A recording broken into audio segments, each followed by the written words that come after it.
imagine a Salvation Army where different people are allowed to express themselves in a way that engages their community? Can you imagine the fervor of our Korean brothers and sisters praying together, praying ceaselessly, praying with passion and energy? Can you imagine the fervor and passion of our African brothers and sisters preaching a gospel message that is relevant and that connects deep into the souls and hearts of all mankind? Can you imagine the Latinos worshiping and singing and making a joyful noise, making a song that is unique but also a song that is powerful, that connects deep with people's hearts and spirits? Can you imagine that sort of a Salvation Army? Well, I can.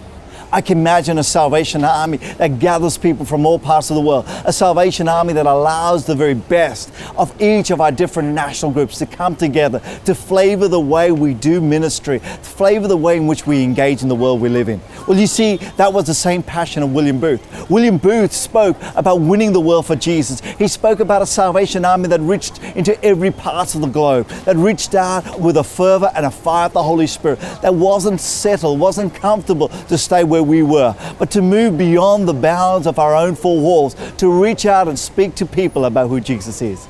I can believe in a Salvation Army like that. I can imagine a Salvation Army.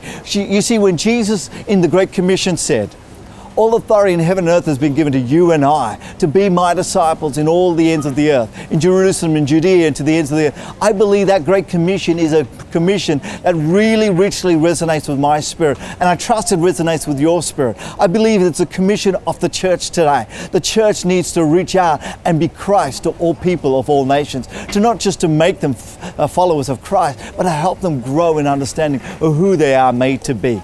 I believe in a church like that. I believe in a Salvation Army like that. I can see a Salvation Army like that. You see, my friends, a Salvation Army that is culturally diverse is a Salvation Army that's growing. The greatest churches in the world, the fastest growing churches in the world, are churches that are reaching out to the diversity that sits on their doorsteps. We are a global world. We are a global village in this country. What a great opportunity for us to be a Salvation Army that reaches into that global village.